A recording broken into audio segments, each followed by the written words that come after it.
আসসালামু আলাইকুম এভরিওয়ান, আপনারা সবাই কেমন আছেন?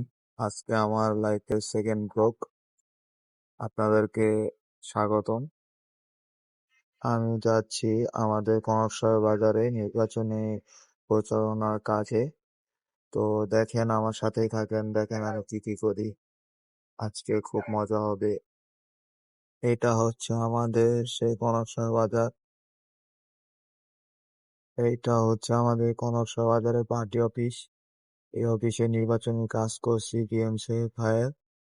বাংলাদেশে তর্জনবিদ একজন শিল্পপতি, তিনি খুব ভালো লোক। আর এই পার্টি অফিসটির সাথে মোমো প্লাজা। আমার এই পিছন সাইডে দেখা যাচ্ছে সে বিখ্যাত মোমো প্লাজা বিক্রমপুরে। এখানে সবাই আসে, আপনারাও আসবেন। আমার চাইল্ডহুড ফ্রেন্ড, আমরা একসাথে কাজ করলাম, নির্বাচনের কাজ। আমাদের জন্য দোয়া করবেন। আর আমার সেকেন্ড টাইম ব্লগ, আমি অনেক কিছুতে পারি না বা অনেক কিছু বুঝায় বলতে পারি না, ক্ষমা দৃষ্টিতে দেখবেন। আল্লাহ হাফেজ, আসসালামু আলাইকুম।